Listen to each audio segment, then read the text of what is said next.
ಪಕ್ಷದಿಂದ 18 ಜನರನ್ನು ಎಳ್ಕೊಂಬರಕ್ಕೆ ರೆಡಿ ಏನಿಲ್ಲ ಅಂತ ಹೇಳಿದ್ದಾರೆ. ಅವ್ರ ಸ್ಟೇಟ್ಮೆಂಟ್ ಬಗ್ಗೆ ತಮ್ಮ ರಿಯಾಕ್ಷನ್?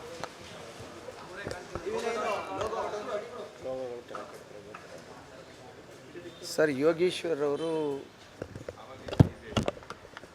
ನನಗೂ ಸ್ನೇಹಿತರು.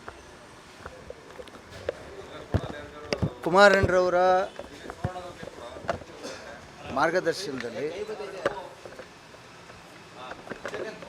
ಅವರನ್ನು JDS ಇಂದ ಅಭ್ಯರ್ಥಿ ಮಾಡಬೇಕು. ಕೊನೆಗೆ ನಮ್ಮಲ್ಲೇ ಉಳಿಸ್ಕೋಬೇಕು ಅಂಥೇಳಿ ಹಲವಾರು ಬಾರಿ ಡೆಲ್ಲಿನಲ್ಲಿ, ಬ್ಯಾಂಗ್ಳೂರಿನಲ್ಲಿ ಚರ್ಚೆ ಮಾಡಿದ್ದೀವಿ. ಆ ಸಂದರ್ಭದಲ್ಲಿ ನಿಮ್ಮ ಮೂಲಕ ಇವತ್ತವರು ಕಾಂಗ್ರೆಸ್ಗೆ ಹೋಗಿದ್ದಾರೆ, ಶಾಸಕರಾಗಿದ್ದಾರೆ, ಜನ ಆಶೀರ್ವಾದ ಮಾಡಿದ್ದಾರೆ. 3 ವರ್ಷ ಒಳ್ಳೆ ಕೆಲಸ ಮಾಡಲಿ. ನಮ್ಮವ್ರನ್ನ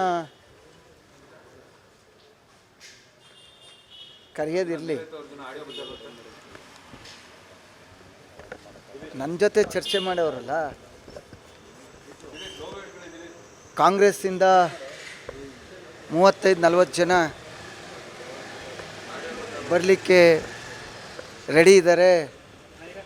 ಸರ್ಕಾರ ಭಾಳಷ್ಟು ದಿವಸ ಉಳಿಯಲ್ಲ ಅಂಥೇಳಿ ಮೊದಲು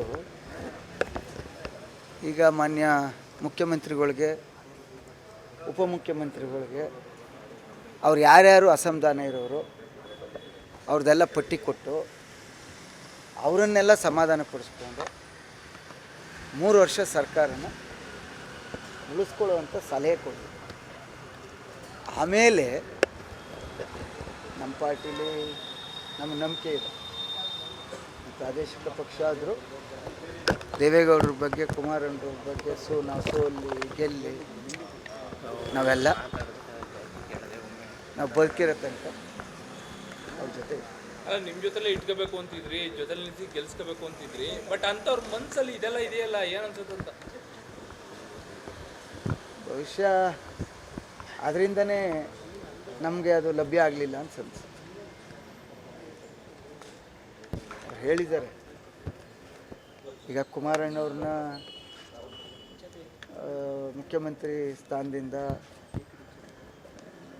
ತೆಗೆದಂಥವರಲ್ಲಿ ಇವರೊಬ್ಬರು ಪ್ರಮುಖರು, ಹೌದಲ್ವ? ಇದೆಲ್ಲವನ್ನ ಮರೆತು ನಾವು ನಮ್ಮ ಪಕ್ಷದಿಂದನೇ ಅವ್ರಿಗೆ ಧಿಕ್ಕಾರ ಕೊಡಬೇಕು.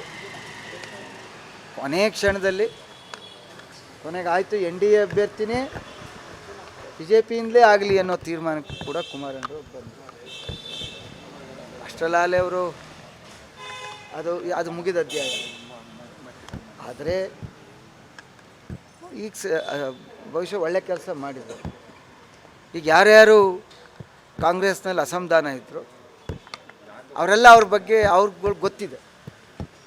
3 ವರ್ಷ ಸರ್ಕಾರ ಇರಬೇಕಾದ್ರೆ ಮೊದಲು ಅವ್ರ ಹತ್ರ ಮಾಹಿತಿ ತಗೊಂಡು ಅವ್ರು ಯಾರ್ಯಾರು ಯಾವ್ಯಾವ ವಿಚಾರಕ್ಕೆ ಬೇಸರ ಆಗಿದ್ದಾರೆ ಅವ್ರನ್ನೆಲ್ಲ ಸರಿ ಮಾಡಿಸ್ಕೊಳ್ಳಿ ಅನ್ನೋ ಒತ್ತಾಯನ ನಿಮ್ಮ ಮೂಲಕ ಮಾಡ್ತಾಯಿದ್ದಾರೆ. Thank you.